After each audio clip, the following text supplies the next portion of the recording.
Welcome back to the Wealth Actually podcast, the show that features experts, entrepreneurs, and commentators that will give you the right knowledge, planning, and guidance so you can preserve your assets and enjoy your wealth. Learn more and subscribe today at wealthactually.com.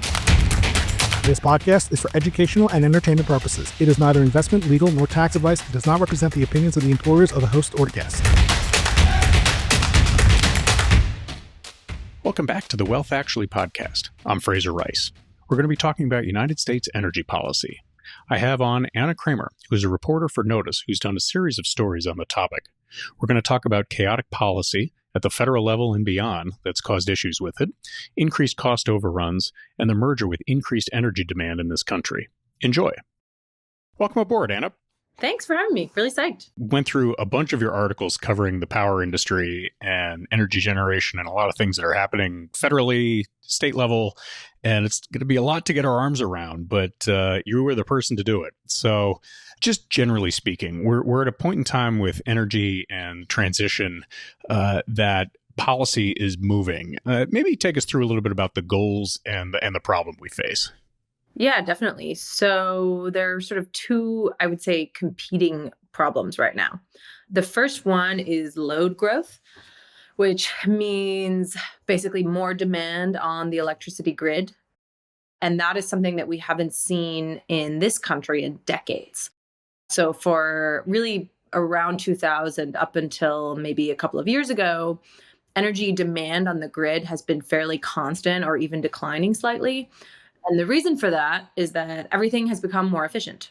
Like every appliance you use, every light bulb, your car, everything that could possibly have a demand on the grid is more efficient than it used to be, which is awesome. There's a lot of wonderful benefits that we get from that, including the fact that for a long time, utilities and transmission planners and states and the federal government have not really ever had to think about the grid or about like where you get your power, aside from these sort of technical conversations that the average person doesn't really pay any attention to.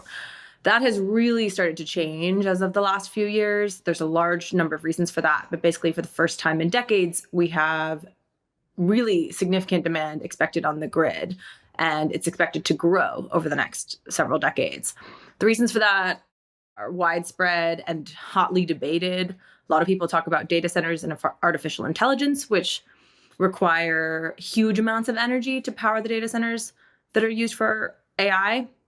At the same time, there's a lot of research that shows that some of the larger sources of demand are actually going to be manufacturing facilities built in the United States for things like semiconductors. Electric vehicles are a huge demand source on the grid. Basically, the more that we electrify, the more demand there is on the grid. So for the first time in decades, we have the need for a lot more power. And then at the same time, we also have climate change. And for those who really care about the emissions that we create in the United States or globally, there's a pretty compelling argument to be made that we should be trying to address the emissions that come from the power sector, which are quite significant between coal and gas plants, and then the emissions that come from things like regular vehicles, addressed with electric vehicles. And those are somewhat competing sometimes, because if you have a lot of increasing demand on the grid, at the same time you're trying to reduce emissions, you're both trying to transition the economy from fossil fuels while increasing the amount of power that's available. And there's a lot of competing tensions there. So as we're trying to get more efficient and we're sort of transitioning to electricity, how do you think about sort of the downstream effects of that? To me, energy generation is a symphony of measures. You've got everything from coal to natural gas to oil to nuclear to hydro to solar, or sort of hydrogen-based things, that type of scenario. But then actually getting the power generated and then getting it to where it's needed, everything you just described, that tends to be, that's the part that's tough for everybody to sort of understand. Yeah, definitely. And this is really where all the debates come in, because it's not as simple as just creating the power in one place. The act of moving it to the place where it's needed is complicated, and it requires transmission infrastructure. That's the grid that everybody sort of sees, right? Your power lines, your substations. And there's only a maximum amount of power that can move, maximum amount of electricity. My power and energy sources would be very mad at me if I said power. There's only a maximum amount of electricity that can move on any given part of the grid at any given time. So you need your transmission infrastructure to be really well built to sort of facilitate maximum movement of electricity to the people that need it. And it's really hard to do that.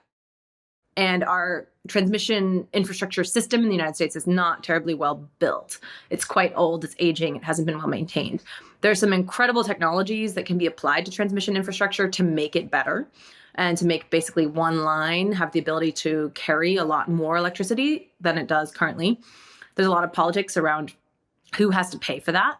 And then when it comes to gas-fired generation, one of the things you can do is build a gas plant very near a place that needs the electricity in order to minimize the transmission infrastructure that's being built. But there's a lot of politics there too, because the question is sort of like who bears the cost for building, for example, a gas plant next to a data center.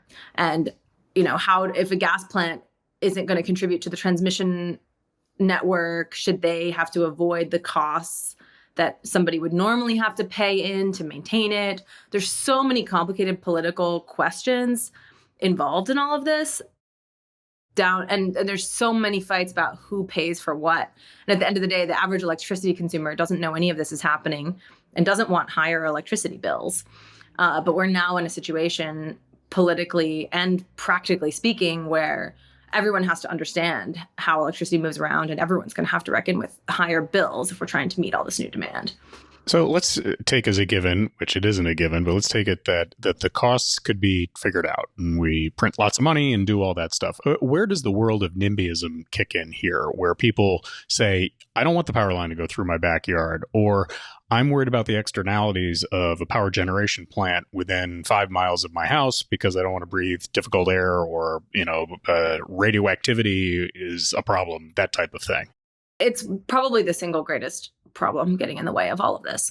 And it's not just nimbyism necessarily. It's not just like, I don't want things built in my backyard, but people in general don't really like to change the status quo, broadly speaking. So you have a number of things that happen there. The first thing is that anytime you try to build a transmission line, it takes years longer to build it than it should because people are fighting it in local systems.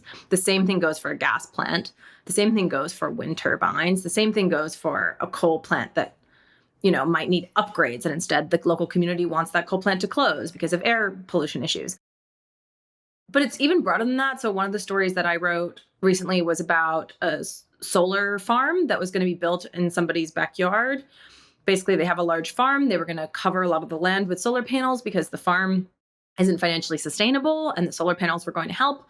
And the local community essentially revolted against the farmer and prevented them from building the solar infrastructure. Not necessarily because any of them would ever interact with or see it, but the idea that this solar farm would sort of change the constitution of the community was so revolting to so many people that they essentially made this family like local pariahs. So it's important to understand like just how passionate people are about energy infrastructure and specifically how much they don't like changing it.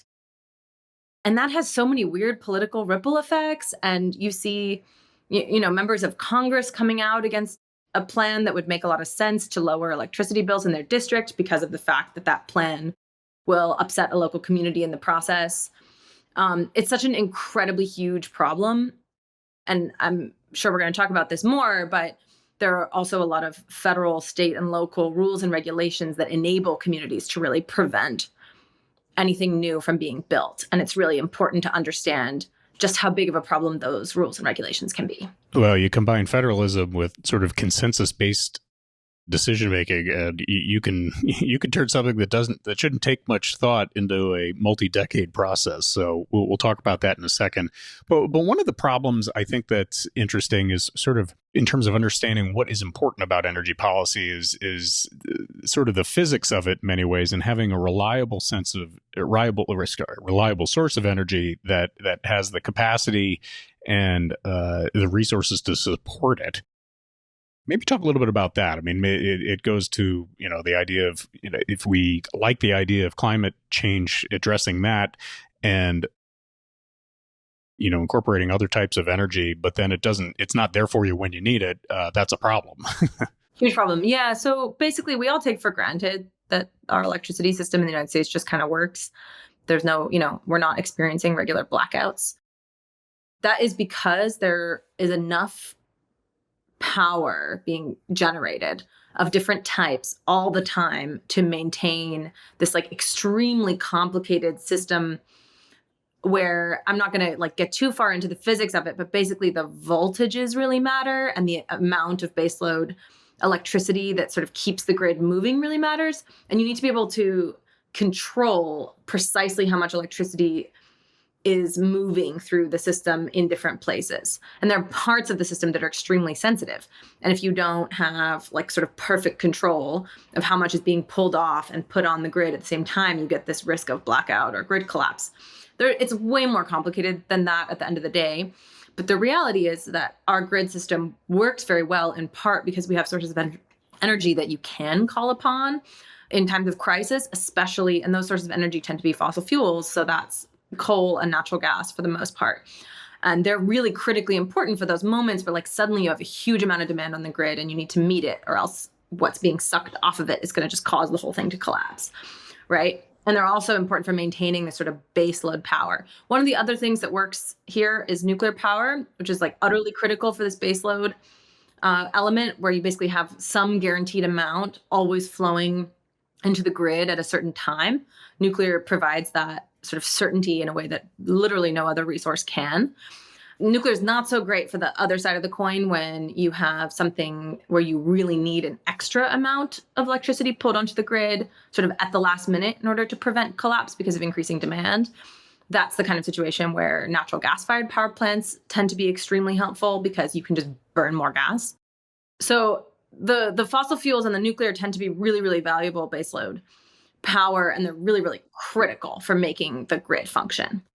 You wrote extensively about this related to the Brandon Shores problem and sort of what looks like a spike in consumer, how much they're going to be paying for it in the Mid-Atlantic region. Maybe talk a little bit about that, because that gets back to the concept of people wanting to shut down coal for good reasons, but then you go and do it, and it has all these spillover effects that no one really likes. I.e., you get in New York, your Con Ed bill at the end of the month, and you go, what the hell happened? Yeah, exactly. So what's happening in Maryland is that Maryland is an electricity importing state. Basically, they consume way more electricity than they produce there. So the few things they do have that make electricity are extremely valuable, including a large coal plant called Brandon Shores. And the coal plant was supposed to shut down, I think this year actually was the formal shutdown date, retire. And that it was going to retire for a number of reasons. It's not terribly economical. There was also a lot of pressure from the Sierra Club and from state regulators to get it shut down because of the polluting effects of the plant. And the shutdown would have essentially created this problem that I was talking about with your grid physics, where you can't maintain the appropriate sort of voltages and flow of electricity that you need for the grid to function normally. And so the grid operator, the large organization that manages the regional grid, which is called PJM, made the decision that they have to force the coal plant to stay online for several more years before PJM can build the transmission, aka all the wires that I was talking about, that could compensate for the loss of the coal plant. But when you don't want the grid operator forcing a coal plant to stay online because it's extremely expensive, there's no economic logic that's inducing that coal plant to stay online. What's happening is PJM is saying, we're going to force the ratepayer, you with your electricity bill, to bear the cost of keeping a plant online that was supposed to otherwise retire. And this isn't just happening in Maryland. This is happening all over the country, right? Like you have a plant that's supposed to shut down, and then everyone goes, oh my God, there is nothing else that we have available to address this problem. So we're going to have to pay to keep it online, even though it wasn't supposed to be.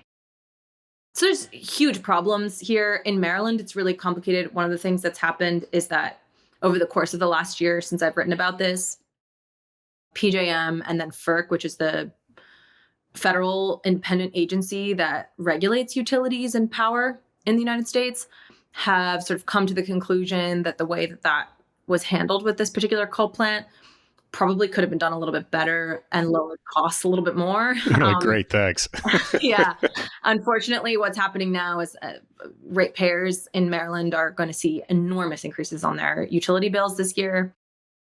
The reality is there are probably, over the long term, are solutions that will sort of allow these coal plants to retire in more economical ways.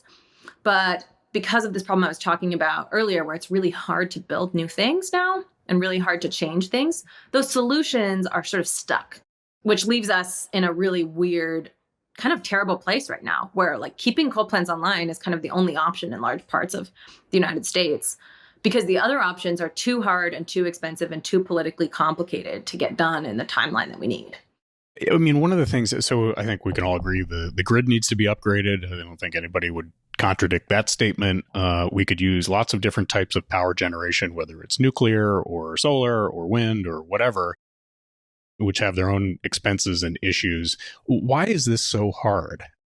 And I get, this gets back to, federalism and consensus and, states interacting with people who have their own interests and sort of the red tape that goes with dealing with FERC and other regulatory agencies. But why can't we get our arms around this and push this forward a little bit easier, more efficiently? There are so many problems here that we could go into. The first and the biggest one is permitting. So permitting reform is like the catchphrase of every single person in energy world these days. Every conference I go to, every meeting I have, the number one thing on the wish list of any kind of company or industry group is permitting reform, which means changing the rules of how you get permits from the federal, state, and local governments. Those rules are currently very complicated.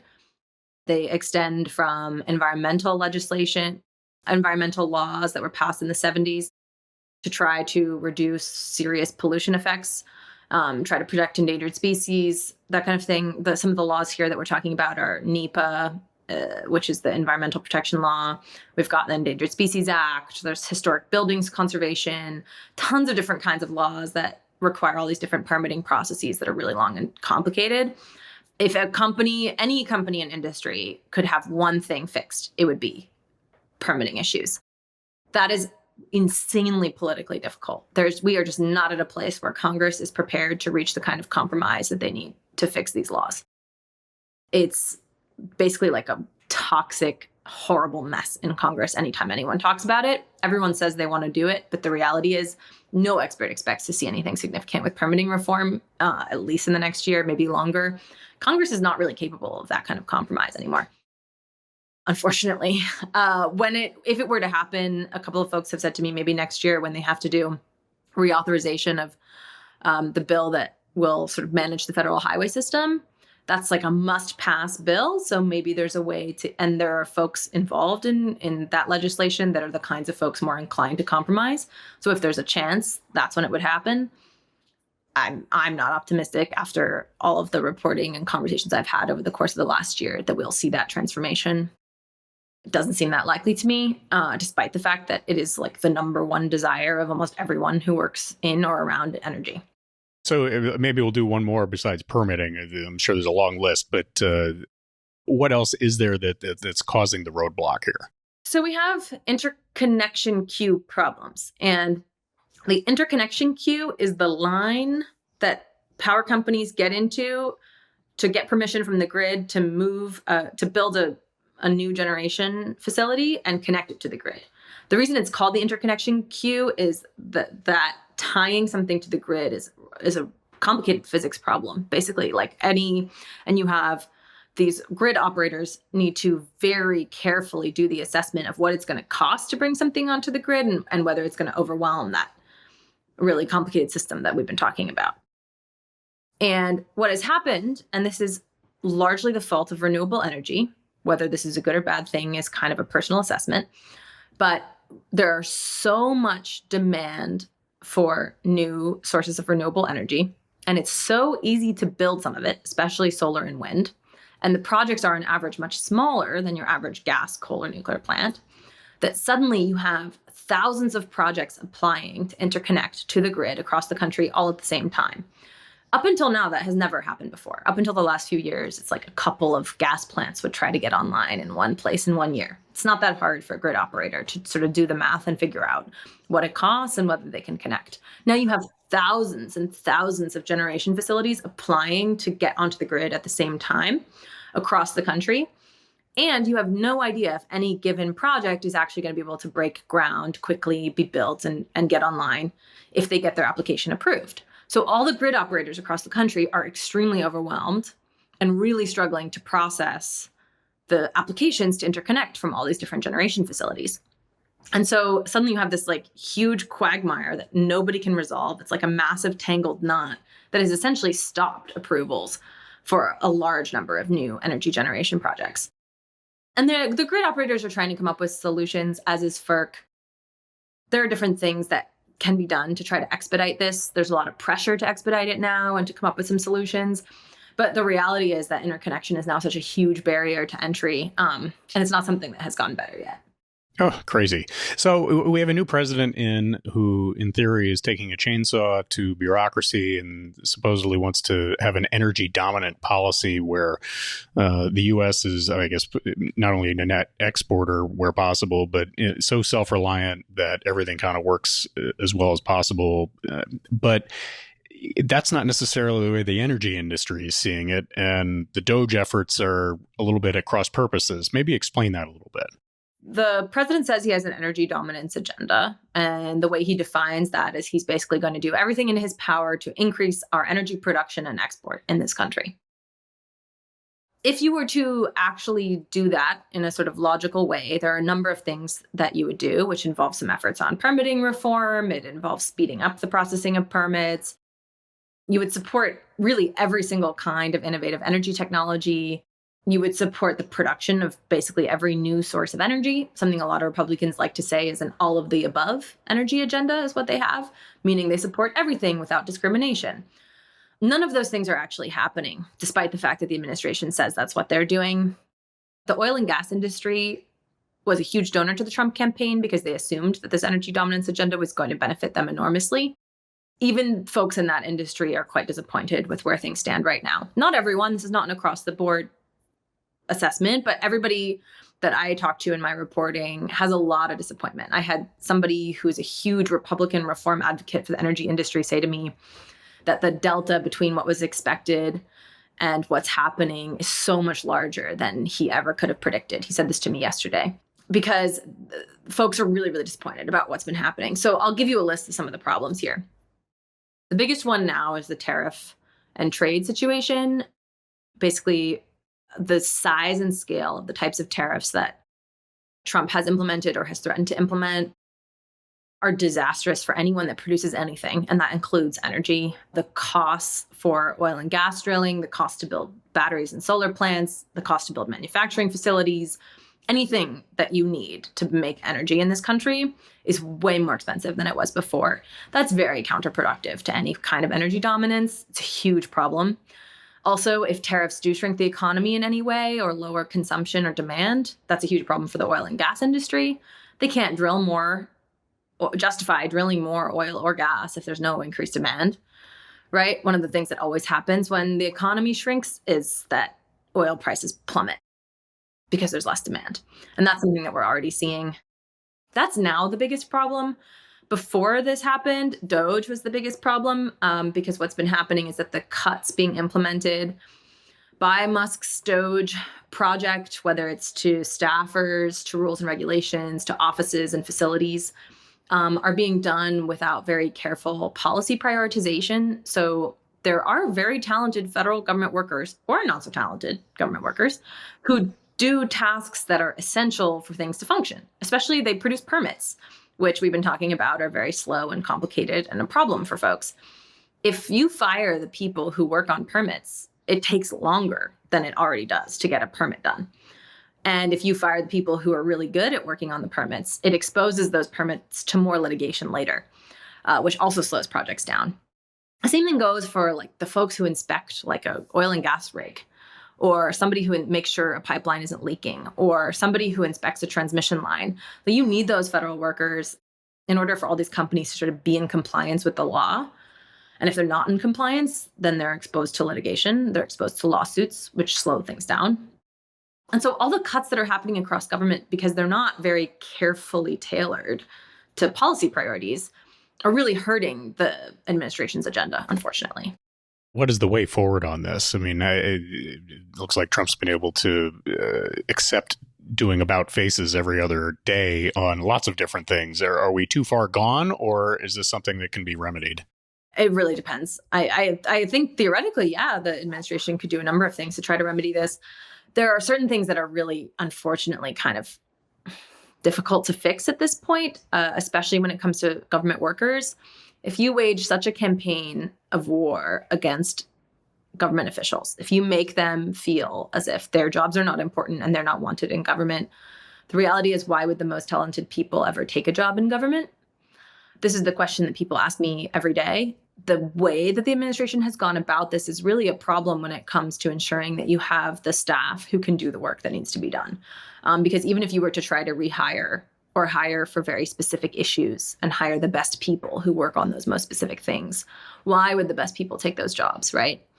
That's a question that people ask me every day. A lot of folks who are really good at their jobs are leaving the Department of Energy, for example. And I've been told that there are political appointees in the Department of Energy who are trying to come up with ways to persuade them to stay because of how important their jobs are. And they won't stay, because why would you not take a job in the private sector? So that's the area that I think is unfortunately not that remediable at this point. Some of this other stuff that we're talking about here when it comes to policy choices, definitely, I mean, there are things that Trump could do if he could sort of maintain a consistent trade policy and find a way to convince people that that's the case. That would be huge for the industry. The same thing goes if he decided, for example, to really leverage his power to force Congress to get it together on permitting reform. That would be such an amazing win that people in the industry might not care about all of the other things that have happened. But I think, unfortunately, a lot of it, as folks have been saying to me, there's damage that's been done there that will be hard to undo. As we wind down here, and somehow we've managed to cover so much ground in 25 minutes, it's unbelievable. But I'm a big fan of having nuclear being a big keystone of forward energy policy. It's expensive to put these things together. Lots of permitting issues, et cetera, that we've talked about. What is the state of the union on nuclear energy in this country? Well, people have come around to nuclear sort of across the board politically, which is huge. A lot of folks call it the second nuclear renaissance, because we're living in an era where it's so politically popular. Enough people have finally understood that a lot of the safety concerns around nuclear are really, really not that sizable anymore. Where we are with the technology is so good, and the track record of nuclear is so good that a lot of folks are finally coming around to it politically, especially because most of these power plants last a lot longer than they're projected to. So suddenly you have this just basically free energy after 50 years of a power plant, which is incredible. I mean, that is such an insanely good asset to our grid. And there's a lot of people that agree with that now. We're finally at a place where it's really popular. The problem is that even with a really strong deregulatory agenda that the Trump administration professes to have, but has not yet implemented, nuclear still remains bananas expensive to build. And one of the few pieces of progress we've had in nuclear is the construction of the Vogtle plant in Georgia. This is the first new nuclear power plant to come online in a really long time in the United States. And the utility commissioners there have said that they sort of regret approving this because of how expensive it's going to be for the people who are taking that power, any of the ratepayers, which is a real problem, right? Because how do you build new nuclear when utility commissioners across the country are very suspicious of the cost that will bring for the people paying the electricity bills? There are a lot of answers to that question. The federal government could step in and subsidize in the early stages. You could find a way to get a tech company to pay for a lot of the cost because they really want the power for a data center. There's a lot of interesting theories going around about things that we could do to make it more affordable. Unfortunately, I think what's interesting is one of the most compelling arguments that might work is that if you had a really strong policy around climate and around low emissions, that would really help sort of justify the cost, the initial cost, because nuclear power is emissions free. So if you have some kind of financial incentive for emissions free power, it suddenly makes a lot more sense to build more nuclear power. If you don't care about emissions, or if our policy system doesn't care about greenhouse gas emissions, it's a lot harder financially to justify building some of these plants right now. So it's a really complicated problem, I gotta say. Really, really cool stuff. Anna, how do we follow you and your reporting going forward? I'm on Twitter and Blue Sky. On Twitter, it's Anna_C_Kramer. I write for NOTUS, which is spelled NOTUS. It's notus.org. We have a daily newsletter, which encompasses everyone's work, but anytime I write something large, it'll be in there if you'd rather sort of get a broader political newsletter. But otherwise, you can find me on Twitter or Blue Sky or LinkedIn, and I post almost everything that I write there. Great. I will have all of that in the show notes. Thanks so much for being on. Thank you. It was really fun. This podcast is for educational and entertainment purposes. It is neither investment, legal, nor tax advice and does not represent the opinions of the employers of the host or guests.